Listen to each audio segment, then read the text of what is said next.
ስፎርሳና አክሊሉ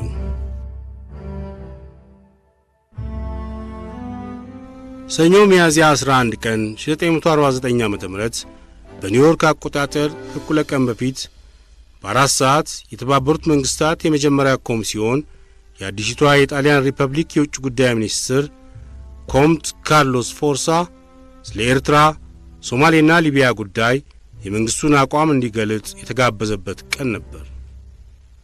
የ77 ዓመት ዕድሜ ያለው ካርሎስ ፎርሳ በሰሜን ጣሊያን እጅግ ከታወቀውና ከተከበረው ከካስቴ ሳን ጆቫኒስ ፎርሳ ቤተሰብ ዘርፍ የተወለደና አባቱ ዮሐንስ ፎርሳ የታሪክ ሊቅ ተብሎ የተነገረለት ታላቅ ሰው ነበር። በ1872 ዓመተ ምህረት የተወለደው ካርሎስ ፎርሳ ከ24 ዓመት ዕድሜው ጀምሮ በዲፕሎማሲ ሙያ ሲያገለግል ቆይተው በ1920 ዓመተ ምህረት የጄሊዮቲ መንግስት የውጭ ጉዳይ ሚኒስትር ሆኖ ነበር።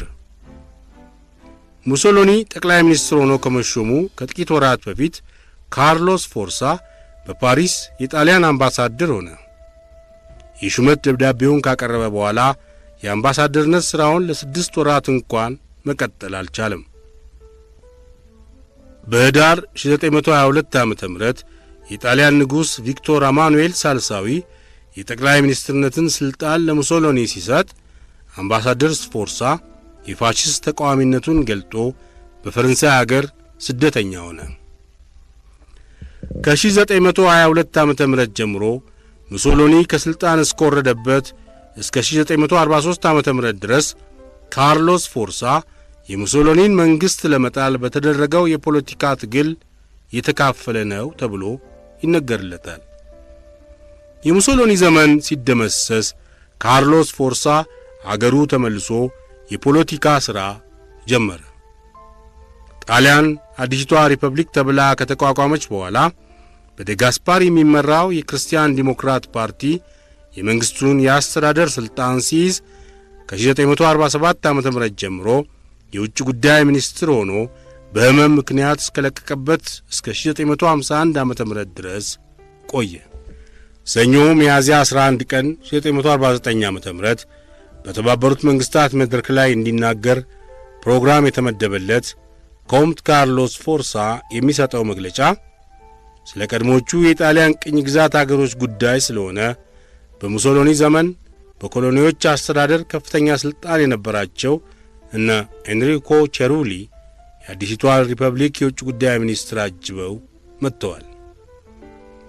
የሙሶሎኒ የምስራቅ አፍሪካ ኮሎኒዎች ምክትል ጠቅላይ ገዢ ሆኖ ለ3 ዓመት ለፋሽስቱ መንግሥት ቅን አገልግሎት ያበረከተው ቼሩሊ ኮቱን ገልብጦ የኮምት ፎርሳ አማካሪ ሆኖ ኒውዮርክ መምጣቱን በመጀመሪያ ሰምቶ ለኢትዮጵያ መልእክተኞች መሪ ለአቶ አክሊሉ ሀብተወልድ የነገራቸው ልዩ ጸሐፊያቸው ልጅ እምሩ ዘለቀ ነበር።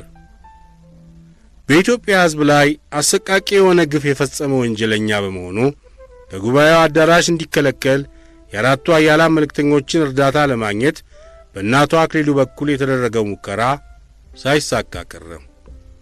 ሆኖም ኢትዮጵያ በአንድ መንገድ ተቃውሞዋን ማሰማት ስላለባት ምቹ ጊዜ ከኮምት ፎርሳ መግለጫ በኋላ ቢሆን ይሻላል ተብሎ በኢትዮጵያ መልእክተኞች በኩል ተወሰነ። ከጠዋቱ በ4 ሰዓት የተባበሩት መንግስታት የዋና ኮሚሲዮን ሊቀመንበር የጣሊያን የውጭ ጉዳይ ሚኒስትር እንዲናገር መድረኩን ሰጠው።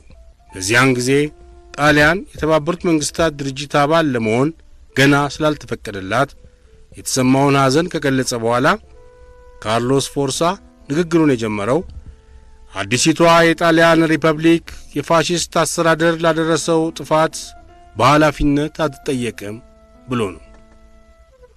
ከዚህ ቀጥሎ የሐሳቡንና የምኞቱን ጠቅላላ ሁኔታ ፍንጭ ሲሰጥ አዲሲቷ ሪፐብሊክ ይዞታዎቿ የነበሩትን የአፍሪካ አገሮች ለማስተዳደር ኃላፊነቱ ከተሰጣት ያላትን አቅም ሁሉ ከንድታ ለማልማትና በተቻለም ፍጥነት ለነጻነት ደረጃ ለማብቃት ቃል ትገባለች።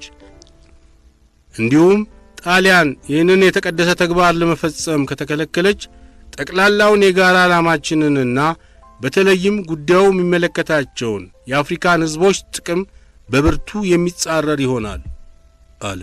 የጣሊያን ፍላጎቷና የምታደርገው ከፍተኛ ጥረት የቀድሞቹን ቅኝ ግዛቶቿን ሊቢያን፣ ኤርትራንና ሶማሌን መልሶ ለመረከብ መሆኑ ከ4 ዓመታት በፊት የታወቀ ስለሆነ የመጀመሪያው ክፍል የኮምት ካርሎስ ፎርሳ ንግግር ለኢትዮጵያ መልእክተኞች አዲስ ነገር ሆኖ አልታየም።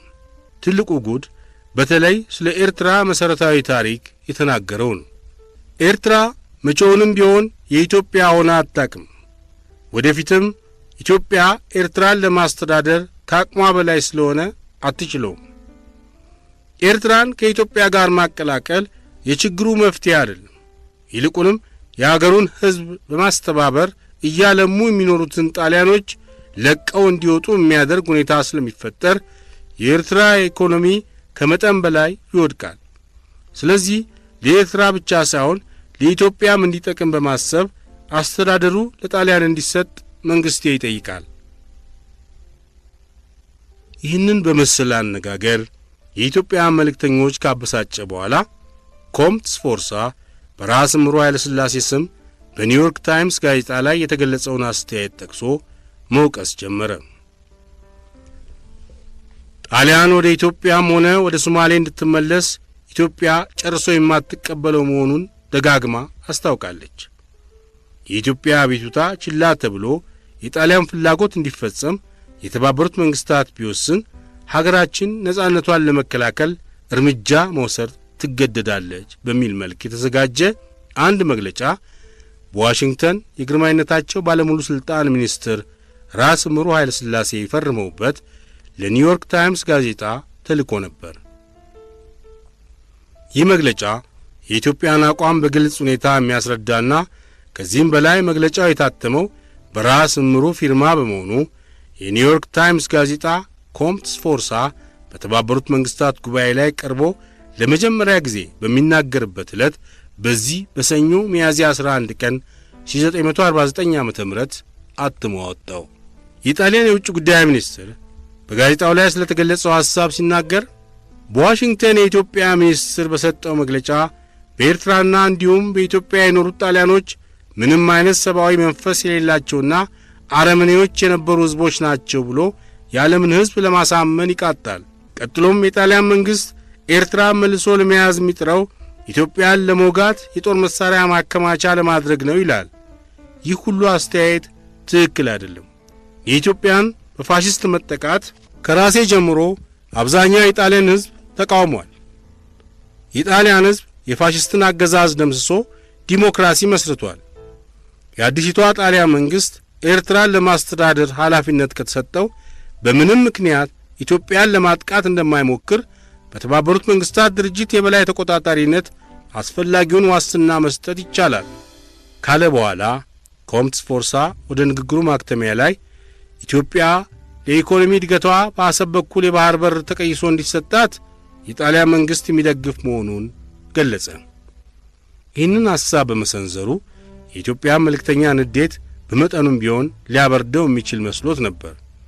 ኮምት ስፎርሳ እንደገመተው አልሆነም። የ37 ዓመት ዕድሜ ካላቸው የኢትዮጵያ መልእክተኞች መሪ የቀረበለት መልስ የ77 ዓመት ዕድሜ ያለውን አዛውንት ከጠበቀው በላይ ሆኖ ክፉኛ አበሳጭቶታል። ከሁሉ ይበልጥ እጅግ አድርጎ የሚያሳዝነኝ እውነተኛን ታሪክ ሸፍጦ በሐሰት ለመሸፈን ሙከራ ሲደረግ ማየቴ ነው። የአንድ ትልቅ የታሪክ ሊቃውንት ቤተሰብ ተወላጅ የሆነ ሰው በከፍተኛ ዕድሜውም በዚህ ዓለም ብዙ የፖለቲካ ሁኔታዎች ሲለዋወጡ የተካፈለና ሰፊ ኤክስፔሪየንስ ያለው ነው ተብሎ ልዩ ዝና የተሰጠው ኮምት ስፎርሳ ኤርትራ የኢትዮጵያ ሆና አታውቅም ብሎ ለመዋሸት ይደፍራል ብዬ ከቶ አልጠረጥርም ነበር። ምናልባት እዚህ የተሰበሰቡት የመንግስታት መልእክተኞች የኢትዮጵያንና የአካባቢውን ታሪክ ጠልቀው ያልተከታተሉ ናቸው ብሎ በመገመት ነው እንዳልል ይህንን የመሰለው ስህተት ከኮምት ስፎርሳ የሚጠበቅ አይመስለኝም። ያም ሆነ ይህ በዚህ እጅግ በተከበረ የዓለም መንግስታት ስብሰባ ላይ ከጣሊያን መንግስት የቀረበው መሰረት የሌለው መግለጫ ለዛሬም ሆነ ለወደፊት በማያዳግም ሁኔታ መታረም ያስፈልገዋል። የሩቁን ታሪክ ለጊዜው ትተን የቅርቡን ዘመን ብቻ ብንመለከት እንኳን በ1884 ዓመተ ምህረት የዛሬ 65 ዓመት በኢትዮጵያ በእንግሊዝና በጣሊያን መንግስታት መካከል በተፈረመው የሰላም ውል የኤርትራ ግዛት የኢትዮጵያ መሆኑ ስለተረጋገጠ ዛሬ ይህንን ማስረጃ እንዴት አድርጎ መካድ ይቻላል?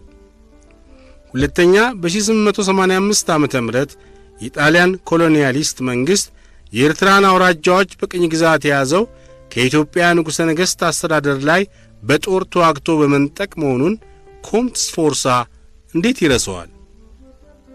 እንግዲህ እውነተኛውን ታሪክ ለመሸፈንና የተባበሩት መንግስታት አባሎችን ለማሳሳት የአዲሲቷ ጣሊያን መንግስት ግብ ስለሆነ እውነተኛውን የኢትዮጵያና የኤርትራን አንድነት መሠረታዊ ታሪክ ባጭሩ የሚገልጽ ዶክመንት በዛሬው ዕለት የሥራ ረዳቶቼ ለእያንዳንዱ መልእክተኛ እንዲያቀርቡ ይደረጋል። በዚህ ዶክመንት በኮምት ስፎርሳ ዛሬ የተነገረው የታሪክ መግለጫ ምን ያህል ከእውነት የራቀ መሆኑን በቀላሉ መረዳት ስለሚቻል ወደ ሌሎቹ ጉዳዮች እዛወራለሁ። የውጭ ጉዳይ ሚኒስትር ኮምት ስፎርሳ ኤርትራ ለጣሊያን መንግስት እንዲመለስለት የሚጠይቀው ኤርትራን ከችግሯ ለማዳን ብቻ ሳይሆን ለኢትዮጵያም ጥቅም በማሰብ ነው ብሏል። የተባበሩት መንግስታት አባሎች እንደሚያስታውሱት የአራቱ ኃያላን መንግስታት መርማሪ ኮሚሽን ባቀረበው ራፖር ከኤርትራ ሕዝብ 90% የጣሊያን አስተዳደር እንዳይመለስበት አጥብቆ የሚቃወም መሆኑን አስገንዝቧል። በዚህ አንጻር ደግሞ ስንመለከተው ሌላው የኢትዮጵያ ሕዝብ 100% ከጣሊያን የሚፈልገው አንዳች ነገር አለመኖሩን ማረጋገጥ ይቻላል። ስለዚህ ብዙ ዝርዝር ውስጥ ሳልገባ ኮምት ስፎርሳን አጥብቄ የምጠይቀው የኢትዮጵያ ሕዝብ የራሱን ሕይወት ለመወሰን የሚጠቅመውንና የሚጎዳውን ለመለየት የሚበቃ ችሎታና ነጻነት ስላለው የጣሊያን መንግሥት ለኢትዮጵያና ለኤርትራ ሕዝብ አሳቢነቱን ቢረሳው ይሻላል።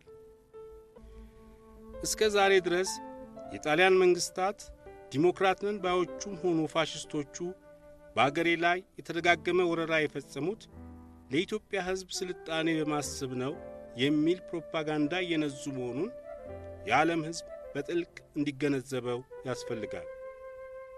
እኛ ኢትዮጵያውያን በስልጣኔ ወደ ኋላም እንቅር ወደፊትም እንግፋ፣ ጉዳቱም ጥቅሙም የራሳችን ስለሆነ የነጻነታችን ገፋፊና የታሪካችን ደምሳሽ ለመሆን የሚጥረውን የኮሎኒያሊስት ምክርና ድጋፍ አንቀበልም። ጥንትም ለነጻነታችን ስንሰዋ ኖረናል፣ ዛሬም ለነጻነታችን እንሞታለን።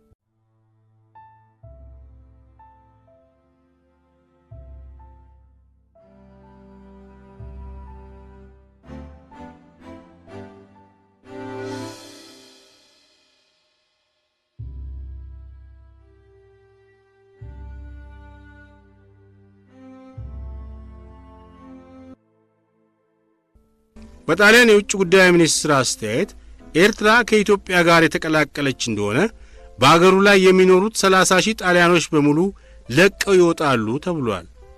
በዚህ አነጋገር ማንን ለማስፈራራት ወይም ለማስጠንቀቅ እንደተፈለገ አልገባኝም። መጀመሪያ 30,000 የጣሊያን ዜጎች በኤርትራ የሉም። ሁለተኛ በሚገባ መታወቅ ያለበት ወደ ኤርትራም ሆነ ወደ ኢትዮጵያ ተልከው በሰው አገር ባለርስት ሆነው እንዲሰፍሩ የተደረጉት የጣሊያን ዜጎች ለራሳቸው የተመቻቸ ሕይወት እንዲያገኙ ታስቦ ነው እንጂ ለኤርትራም ሆነ ለኢትዮጵያ ሕዝብ ጥቅም ይሰጣሉ ተብሎ አይደለም። ሶስተኛ እነዚህ ጣሊያኖች ወደ አገራቸው ቢመለሱ የሥራ ዕድልና ምቾት ያለው የሕይወት ዋስትና የሚያገኙ ቢሆን ኖሮ የፋሽስት ሥልጣን ከተባረረ በኋላ እስካሁን ድረስ በኤርትራም ሆነ በኢትዮጵያ አይቆዩም ነበር። ኮምት ስፎርሳ ደህና አድርጎ ያውቀዋል።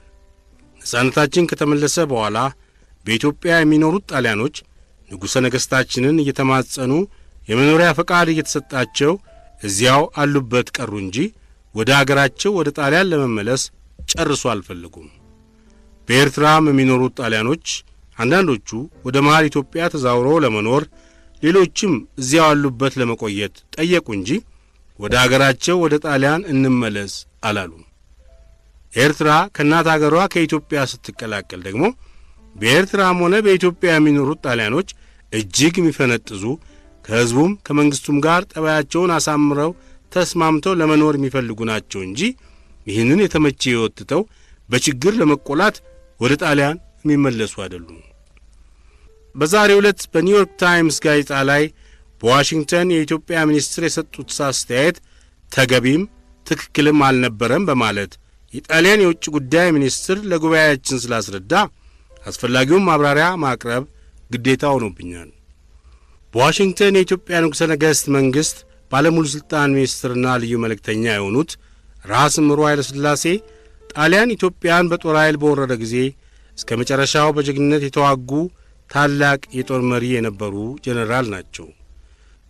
የጣሊያን ጦር በዓለም ሕግ የተከለከለውን የመርዝ ጢስና ጋዝ በሕዝቡ ላይ እየረጨና እያጥለቀለቀ የፈጸመውን አሰቃቂ የጭካኔ ሥራ ራስ እምሩ በዐይናቸው ያዩ ናቸው።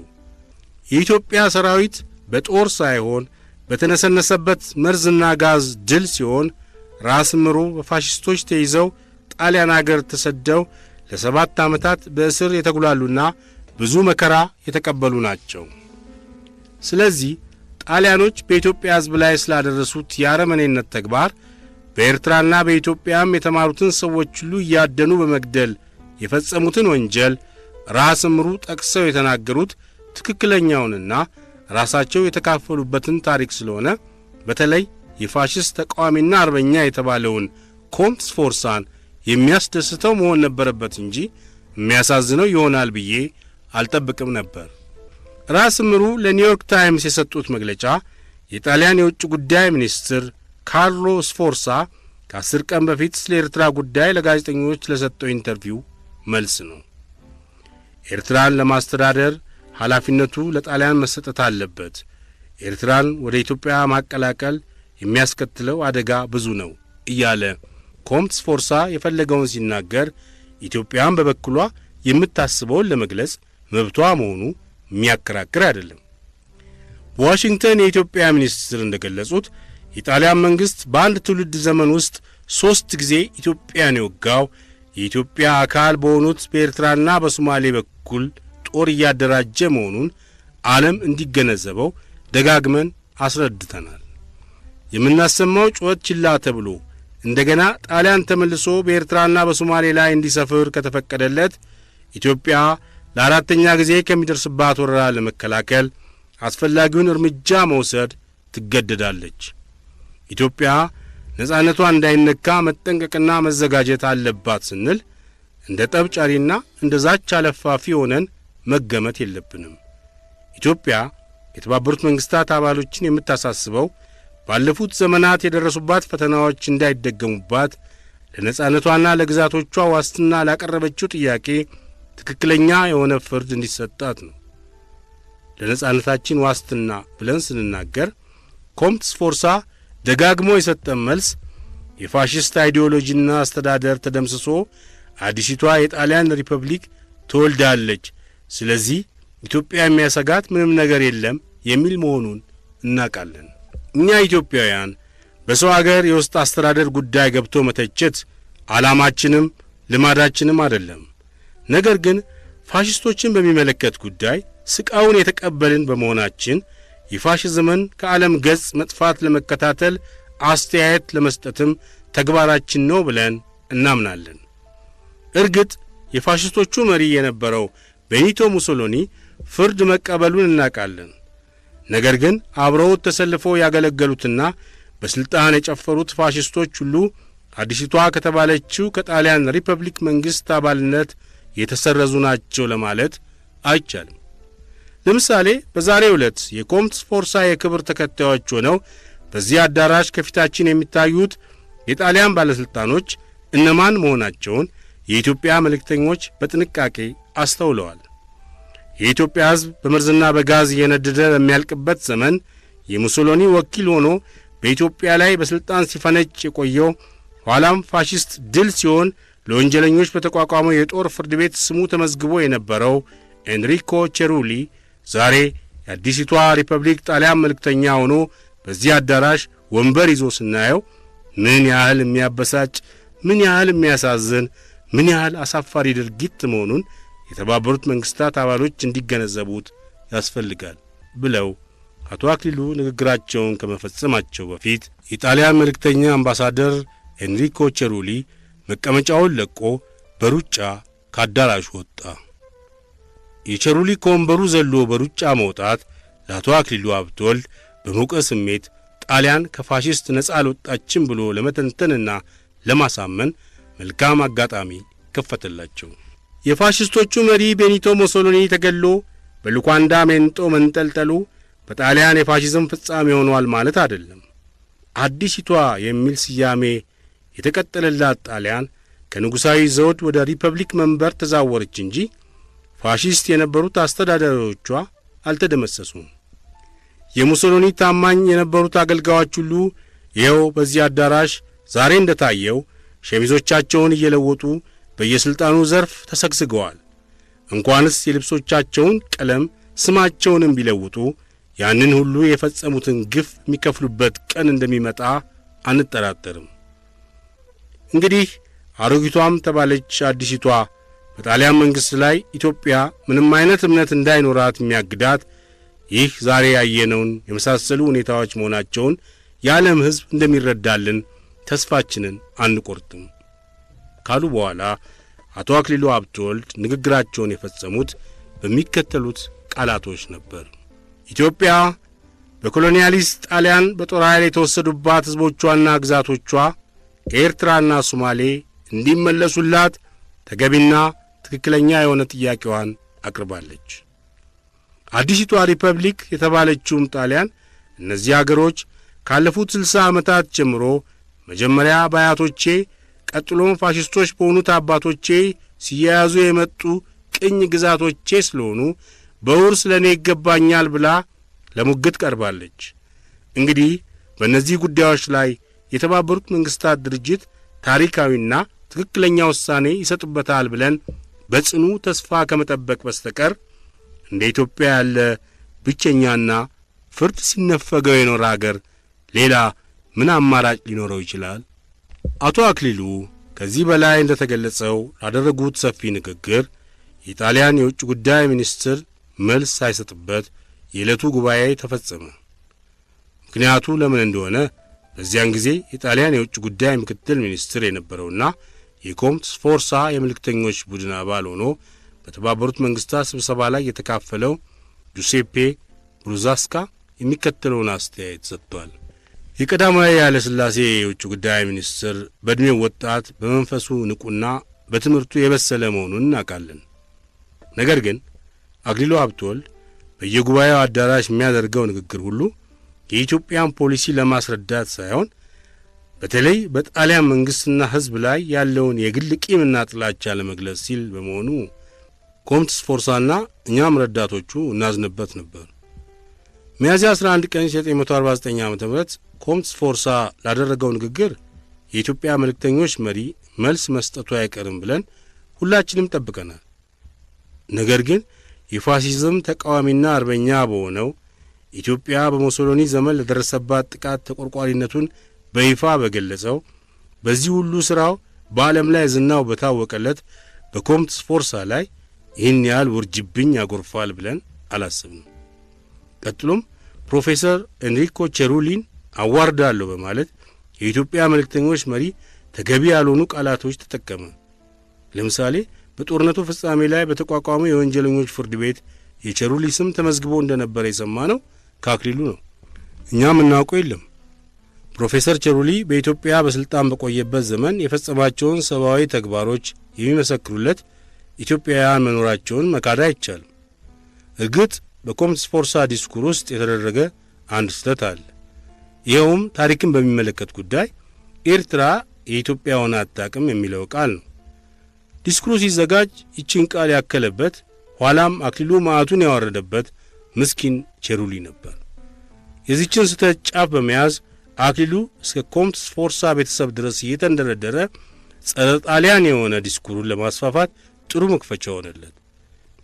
የአክሊሉ መልስ ሁሉም የሚነቀፍ ነው ባይባልም አንዳንድ የሰነዘራቸው አስተያየቶች በጣም አስገርመውናል። ለምሳሌ ሙሶሎኒ ሞተ እንጂ ፋሽዝም አልተነካም፣ የአሁኖቹም ባለሥልጣኖች ሸሚዛቸውን ቀየሩ እንጂ ሁሉም የሙሶሎኒ አገልጋዮች የነበሩ ናቸው ብሎ የተናገረው በጣም የሚያሳዝን ነው።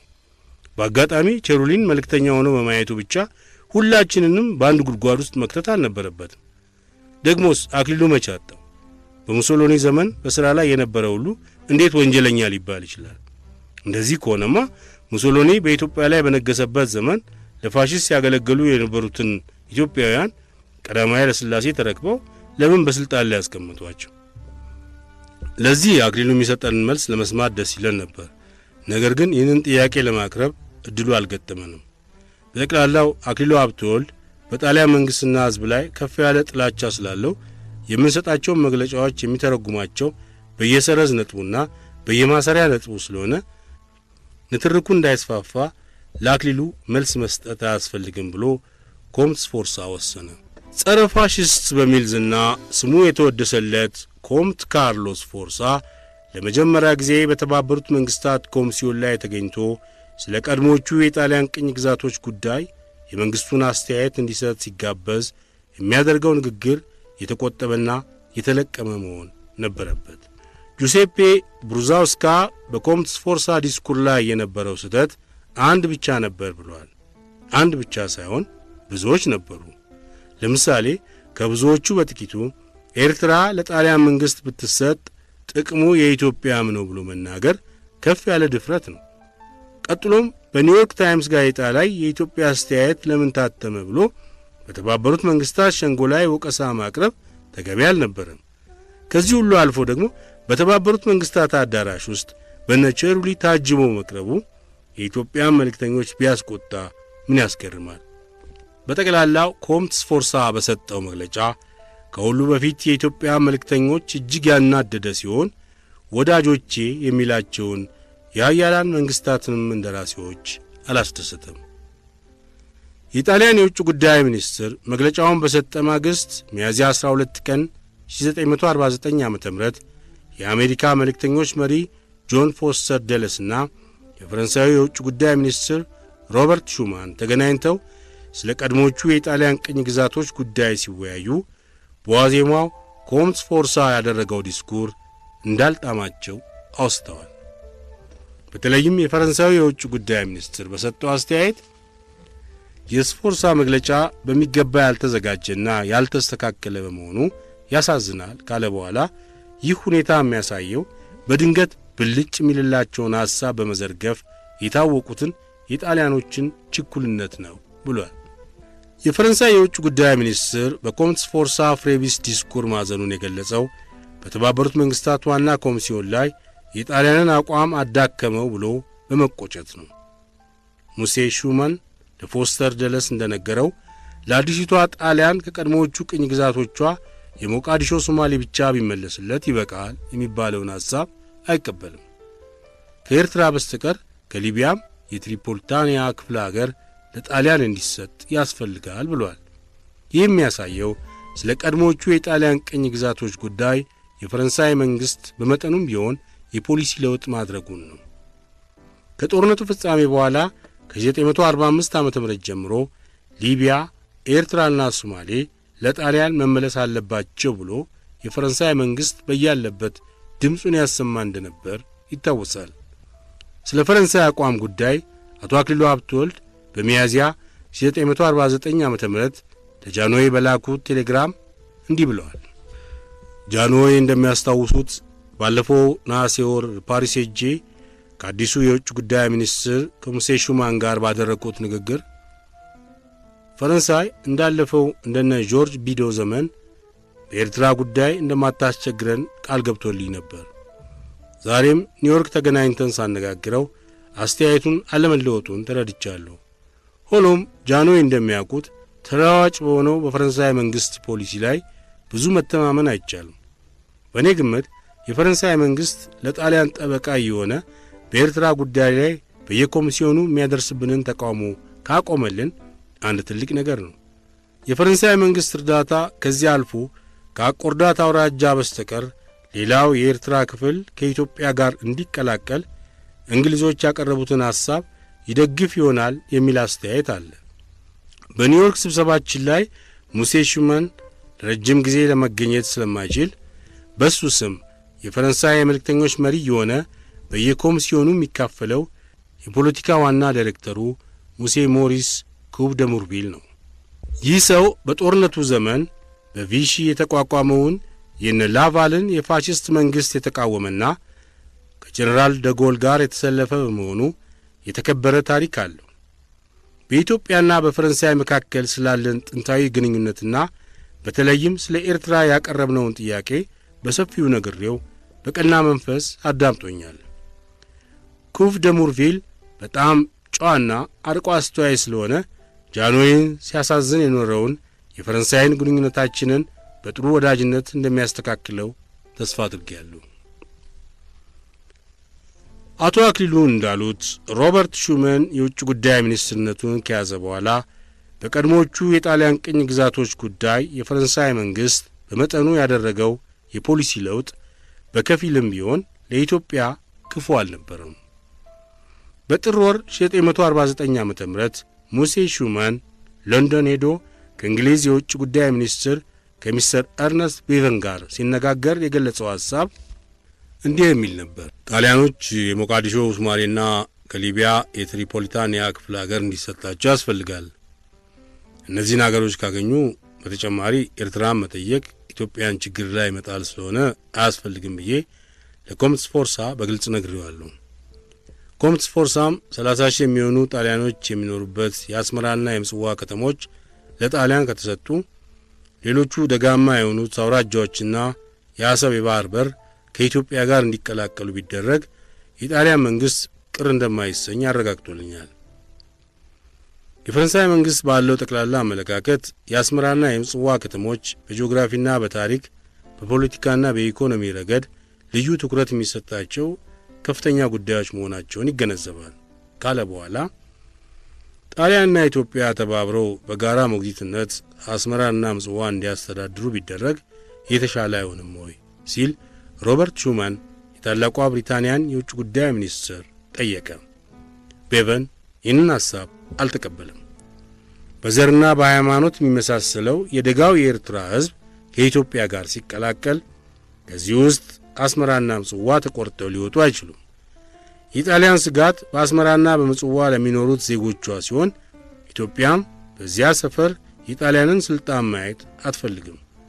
ለዚህ መፍትሄ የሚሆነው የጣሊያን መንግሥት ኤርትራ እንዲመለስለት ያቀረበውን ጥያቄ ሰርዞ ከኢትዮጵያ ጋር በኢኮኖሚና በልማት ረገድ ተባብሮ ለጋራ ጥቅም ለመስራት የሚያስችል የሰላምና የወዳጅነት ስምምነት መመስረት ነው። ጣሊያን ለዚህ ከተዘጋጀች ኢትዮጵያም እንደምትቀበል አምናለሁ ሲል ኤርነስት ቤቨን ሐሳቡን ደምድሟል። የእንግሊዝና የፈረንሳይ የውጭ ጉዳይ ሚኒስትሮች ለንደን ላይ ከተነጋገሩ ከ4 ወር በኋላ የኤርትራ ጉዳይ በተባበሩት መንግሥታት ድርጅት መታየት ሲጀምር እንግሊዞች ሐሳባቸውን አልለወጡም። ያው ደጋግመው በተናገሩት ከአቆርዳት በስተቀር ሌሎቹ የኤርትራ አውራጃዎች ከኢትዮጵያ ጋር እንዲቀላቀሉ በሚለው ሐሳብ ረክቷል። የፈረንሳይ አቋም ግን የጠራ መልክ ይዞ አልታየም። በእርግጥ ኤርትራ ለጣሊያን ይመለስ ማለቱን አቁሟል። ስለ አስመራና ምጽዋ ከተሞች አስተዳደር ግን የጣሊያን እጅ የሚገባበትን ዘዴ ለማግኘት እንደሚጥር ይታይበታል።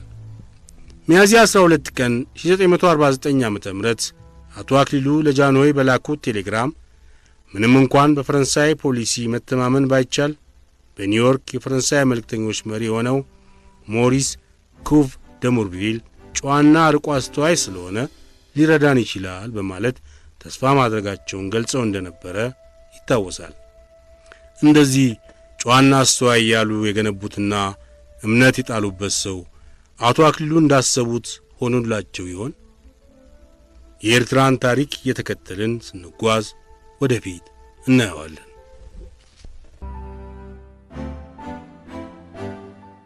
የአምሳለ ገነት ጉባኤና ውሳኔ ሐሙስ ሚያዝያ 7 ቀን 1949 ዓ.ም በተባበሩት መንግሥታት ዋና ኮሚስዮን በታላቋ ብሪታንያና በኢትዮጵያ ዋና መልእክተኛ መካከል ስለተደረገው የአስተያየት ልውውጥ አቶ አክሊሉ ሀብተወልድ ለጃንሆይ የላኩት ራፖርና የእንግሊዙ አምባሳደር ለአቶ ተፈራ ወርቅ የሰጠው ማስታወሻ ረቡዕ ሚያዝያ 13 ቀን 1949 ዓ.ም ሁለቱም በአንድነት ለንጉሠ ነገሥቱ ቀረቡ። ጃንሆይ ከሁለቱም ወገን የተገለጹትን ጉዳዮች ሲመለከቱ ካመሹ በኋላ በማግስቱ ሐሙስ ሚያዝያ 14 ቀን 1949 ዓ.ም ከጠዋቱ በ3 ሰዓት በአምሳለ ገነት ቢሮአቸው ሆነው ውሳኔ ለመስጠት ጸሐፌ ትእዛዝ ወልደ ጊዮርጊስን ጠሩ። በዚሁ ሰዓት የጃንሆይ ልዩ ጸሐፊ አቶ ተፈራ ወርቅ ኪዳነ ወልድና የጽሕፈት ሚኒስቴር ዋና ዳይሬክተር አቶ ገብረ ወልድ እንግዳ ወርቅ እንዲገኙ ተደርጓል። የታላቋ ብሪታንያ መንግሥት ጣሊያንን ለመርዳት አስቦ ሶማሌን መልሶ እንዲያገኝ በዓለም ጉባኤ ፊት በመናገሩ በጣም አዝነናል። አክሊሉ በዚህ ተቆጭቶ ኃይለኛ መልስ በመስጠቱ የእንግሊዝ መንግሥት ቅሬታ አድሮበታል ስለተባለውና ይሄ ጉዳይ የከረረ ሲሄድ ወደፊት ስለሚሆነው ሐሳብህን ግለጥ ሲሉ ንጉሠ ነገሥቱ ጸሐፌ ትእዛዛቸውን ጠየቁ። ጃንሆይ እንደተናገሩት ጉዳዩን አጣርቶ መረዳት ተገቢ መሆኑን ወልደ ጊዮርጊስ ከጠቀሱ በኋላ የእንግሊዙን አምባሳደር የጻፈውን ማስታወሻ እኔ እንዳውቀው አቶ ተፈራ ወርቅ አስፈላጊ መስሎ ስላልታየው ኮፒ አልሰጠኝም። ሆኖም ጃንሆይ አሁን በነገሩኝ ጉዳዩን ስለተረዳሁት በመጀመሪያ የእንግሊዞችን የዲፕሎማሲ ጠባይ ደህና አድርጎ የሚያውቀው አቶ ተፈራ ወርቅ በተለይ ለሱ ታስቦ ለቀረበለት ማስታወሻ ምን እርምጃ መውሰድ እንደሚያስፈልግ ሐሳብ ቢሰጠን የተገባ ይመስለኛል አሉ። የወልደ ጊዮርጊስ ውስጥ ወይራ አነጋገር መልእክቱ ምን እንደሆነ ጃንሆይ ቢያውቁም አቶ ተፈራ ወርቅ የተጠየቁትን እንዲመልሱ አዘዙ። የጃንሆይ ልዩ ጸሐፊ በተፈጥሯቸው በቃል ንግግር አስተያየታቸውን አሳክተው ወይም በሰፊው አብራርተው የማቅረብ ልምድ ስለሌላቸው ወልደ ጊዮርጊስ ለጠየቁት የሰጡት መልስ ቁንጽል ነበር። የእንግሊዝ መንግሥት ወዳጅነት ለጃንሆይ በጣም አስፈላጊ ስለሆነ ለአምባሳደሩ የይቅርታ ደብዳቤ ቢጻፍለትና ክቡር አቶ አክሊሉም ወደፊት ከእንግሊዝ ዋና መልእክተኛ ጋር በወዳጅነት እንዲተባበር መምሪያ ቢላክለት የተገባ ይመስለኛል የሚል ሐሳብ አቀረቡ። ወልደ ጊዮርጊስ በዋሉ። የምን ይቅርታ? አቶ ተፈራ ወርቅ ጥሩ አድርጎ የሚያውቃቸው እንግሊዞች በእውነት የጃንሆይ ወዳጅ ቢሆኑ ኖሮ በተባበሩት መንግስታት ጉባኤ ላይ ጣሊያን ተመልሳ ሶማሌን እንድትይዝ ሐሳብ አቅራቢዎች አይሆኑም ነበር። ኤርትራም በከፊል ከኢትዮጵያ ጋር እንድትቀላቀል እንደግፋለን የሚሉት ጃንሆይ እንደሚያውቁት የምዕራቡን አውራጃ ወደ ራሳቸው ቅኝ ግዛት ወደ ሱዳን ለመጨመርና ባለፈው ሰሞን ትልቅ ሶማሌን ንፍጠር ብለው ሲደነፉብን እንደከረሙት ሁሉ አሁንም ትልቅ ሱዳን እያሉ ሊጮውብን ስላሰቡ ነው። አቶ ተፈራ ወርቅ ከእንግሊዙ አምባሳደር የተላከለትን ማስታወሻ በየዋህነት አክብሮ መቀበሉን ነው እንጂ የደብዳቤውን ትክክለኛ ዓላማ ጠልቆ አልተገነዘበውም። እኔ እንደሚገባኝ ሁለት ዓላማ አለው። አንደኛ፣ ከሁሉ በፊት በኒውዮርክ የታላቋ ብሪታንያ ዋና መልእክተኛ ያቀረበውን ሐሳብ የጃንሆይ ሚኒስትር አጨብጭቦ አለመቀበል ብቻ ሳይሆን ደህና አድርጎ በመቃወሙ የእንግሊዝ አምባሳደር ይህ እንዴት ሊሆን ቻለ በማለት በጣም መገረሙን ለማስረዳት ነው። ሁለተኛ፣ በሶማሌና በኤርትራ ጉዳይ ላይ የቀረበውን ሐሳብ የጃንሆይ መንግሥት ተደስቶ ባይቀበልም የእንግሊዝ መንግሥት ሊገፋበት የወሰነ መሆኑን ዛቻው እንዲታወቅለት ነው። በበኩሌ እዚህ ላይ ይቅርታ የሚያስጠይቅ ነገር አላይም። አምባሳደሩም ከአቶ ተፈራ ወርቅ ጋር ባለው የቅርብ ወዳጅነት ይቅርታ እንዲጻፍለት በቃል ጠይቆ እንደሆነ አላቅም። በጻፈው ደብዳቤ ላይ ግን ይህን መንፈስ አላሳየም። ደግሞ አዲስ ነገር ስለ ወደፊቱ ስራችን ማወቅ የሚያስፈልገው ጃንሆይ የውጭ ጉዳይ ሚኒስትራቸው በፖሊሲ ረገድ ተሳስቶ ከባድ ጥፋት ቢያደርስ እንኳን ለአንድ አምባሳደር የይቅርታ ደብዳቤ አይጽፉም። ይሄ ጉዳይ ዛሬም ነገም ወደፊትም ቋሚ መመሪያ መሆኑ መታወቅ አለበት። አሁን ጃንሆይ ቢፈቅዱልኝ አቶ አክሊሉ ለእንግሊዙ መልእክተኛ ንግግር ስለሰጠው መልስ አስተያየቴን አቀርባለሁ። የግርማዊነቱ ዋና መልእክተኛ ለጉባኤው በሰጠው መግለጫ አንድም ጊዜ የእንግሊዝን መንግሥት ስም ጠቅሶ አልነቀፈም።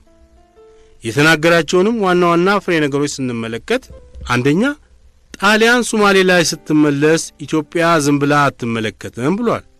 ይሄ ትክክለኛ የጃንሆይ ፖሊሲ ነው። ሁለተኛ፣ ካለፉት 8 ዓመታት ጀምሮ አብዛኛው የኤርትራ ሕዝብ የጠየቀው ፍርድ ከእናቱ ከኢትዮጵያ ጋር እንዲዋሃድ ነው ብሏል። ይህም የማይካድ ትክክለኛ ነገር ነው። ጃንሆይም ያዘዙት ይህንን መሠረት አድርጎ በዓለም ጉባኤ ፊት እንዲከራከርበት ነው። ሦስተኛ፣ የተባበሩት መንግሥታት ድርጅት የታላላቅ አገሮችን ብቻ ሳይሆን የታናናሽ አገሮችንም ጉዳይ በኩል ደረጃ መመልከት አለበት ብሏል። ይህም ጃንሆይ ከዛሬ 13 ዓመት በፊት ጄኔቭ ላይ ለመላው ዓለም የተናገሩት ትንቢትና ኋላም ደርሶ በታሪክ የታየ ነው። አቶ አክሊሉም ይህንን መጥቀሱ የሚገባ ነው። እንግዲህ እንግሊዞችን ያስቀየመው ወይም አቶ ተፈራ ወርቅ የእነሱን ስሜት እንደተረጎሙ ቅር የተሰኙበት ጉዳይ ምን ይሆን? እንደ እውነቱ የሆነ እንደሆነ የእንግሊዝ መንግሥት ስለ ሶማሌ ጉዳይ ኢትዮጵያን የሚጎዳ ሐሳብ በማቅረቡ መቀየም የሚገባቸው ጃንሆይ ናቸው። ይሄ ሳይሆን ቀርቶ የተገላቢጦሽ ተቃዋሚዎቹ እንግሊዞች ከሆኑ እንግዲህ ምን ይደረግ? ባለጊዜዎቹ እነሱ ናቸው። እስከሚያልፍላቸው ዝም ብለን በትዕግሥት ከማየት በስተቀር ምን ማድረግ እንችላለን? የሚል ጥያቄ በማቅረብ ወልደ ጊዮርጊስ አስተያየታቸውን ደመደሙ። ቀዳማዊ ኃይለ ሥላሴ ከልዩ ጸሐፊያቸው የቀረበውን ይቅርታ የመጠየቅ ሐሳብና ከጸሐፌ ትእዛዛቸው የተገለጸውን ሰፊ ትችት ካዳመጡ በኋላ የሚከተለውን መምሪያና ውሳኔ ሰጡ። ወልደ ጊዮርጊስ የተናገርከው የእኛን ሐሳብ የተከተለ ነው። አክሊሉ ከኒውዮርክ የላከልንን ማስታወሻና የእንግሊዝ አምባሳደር ለተፈራ ወርቅ የጻፈውን በተመለከትን ጊዜ የእንግሊዝን መንግሥት ቅር የሚያሰኝ ነገር አለመኖሩን እኛም አይተናል። እንዲያውም አክሊሉ ጠንክሮ የእኛን ሐሳብ በማስረዳቱ ማለፊያ ሥራ ሰርቷል። አምባሳደሩም ቢሆን የእንግሊዝ መንግሥት ይቅርታ እንዲጠየቅ ያስፈልጋል ብሎ በደብዳቤው ላይ ፍንጭ አልሰጠም። ተፈራ ወርቅ ግን ይቅርታ ቢጻፍ ይሻላል ብሎ ሐሳብ ሲያቀርብ ወደፊት ላለብን ከፍተኛ ሥራ የእንግሊዝ መንግሥት በዚህ ቂም ይዞ እንቅፋት እንዳይሆንብን ሰግቶ ነው።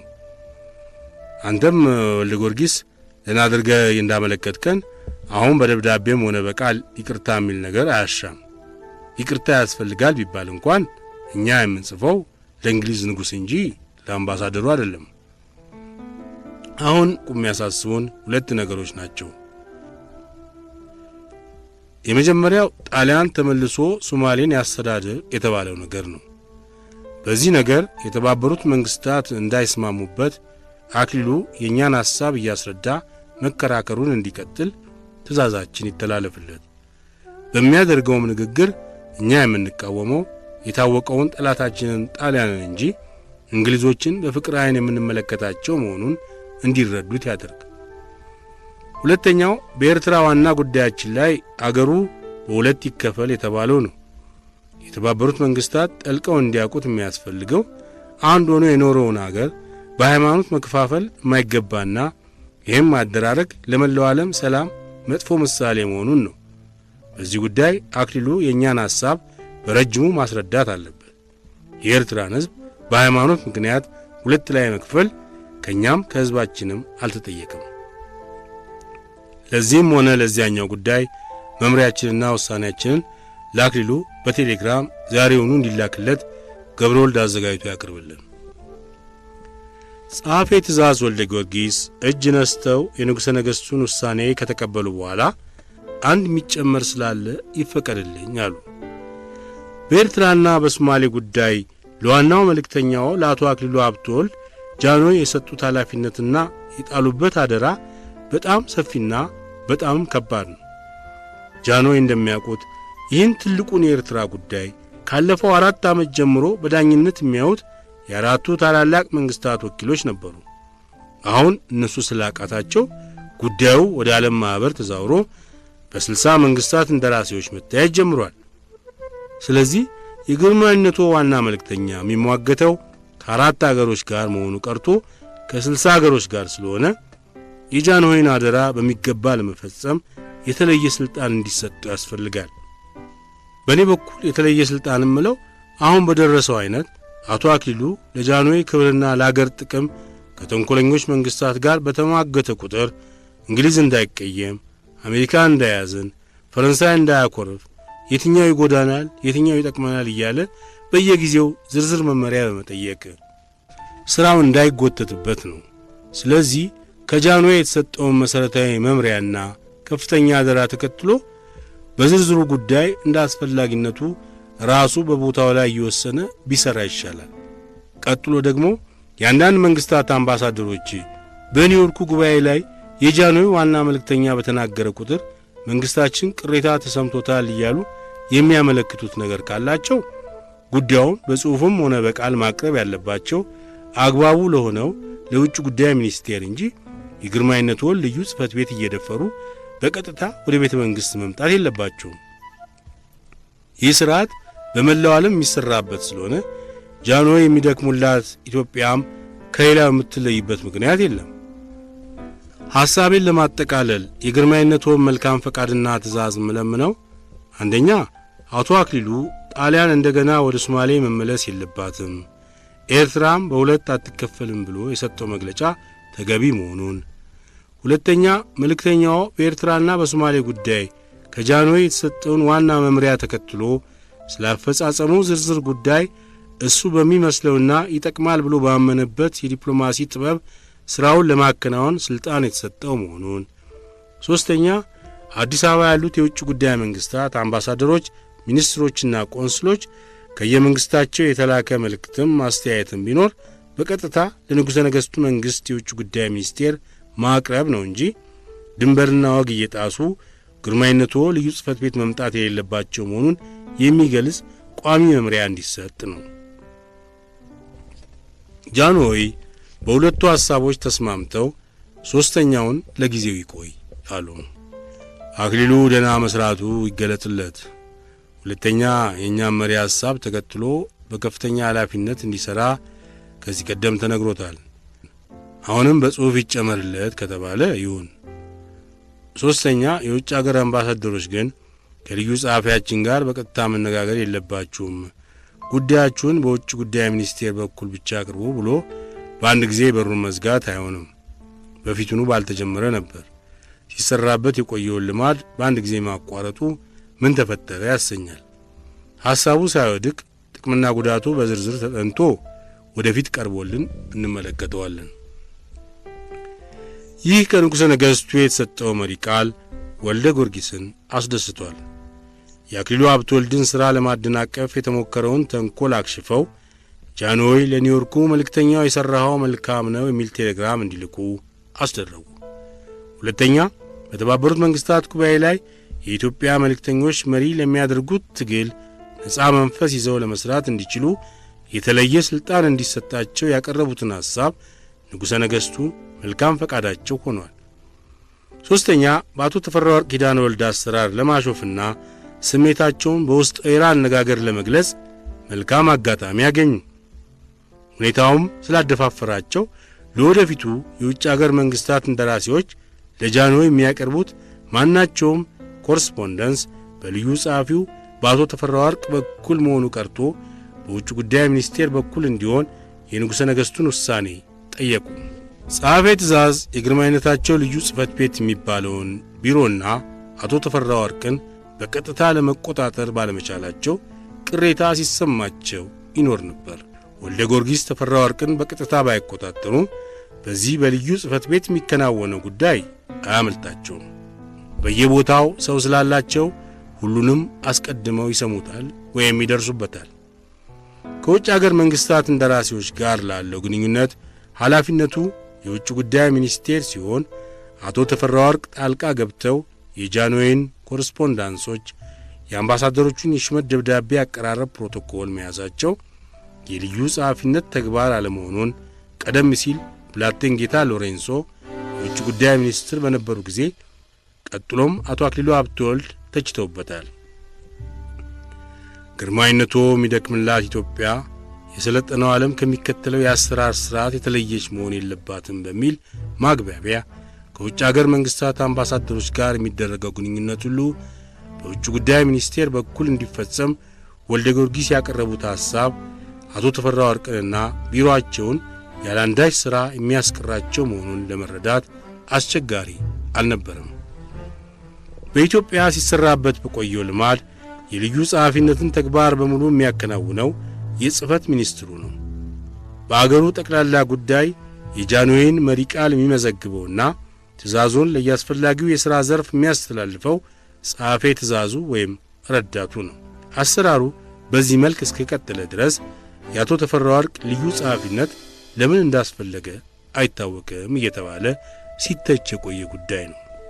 ጃንሆይ ከጸሐፌ ትእዛዛቸው የቀረበላቸው ሐሳብ ምንም እንኳን በመሠረቱ ትክክል መሆኑን ቢረዱትም የወልደ ጊዮርጊስ ጥበብ ተፈራ ወርቅን ጨፍልቆ ቦታ ለማሳጣት ሳይሆን አይቀርም ብለው ስለጠረጠሩ የጽሕፈት ሚኒስትራቸው ቅር እንዳይላቸው፣ ልዩ ጸሐፊያቸውም በድንጋጤ እንዳይወድቁ ሐሳቡ በዝርዝር ተጠንቶ ወደፊት ይቅረብልን በሚል መምሪያ ጉዳዩን ለጊዜው አቆዩት።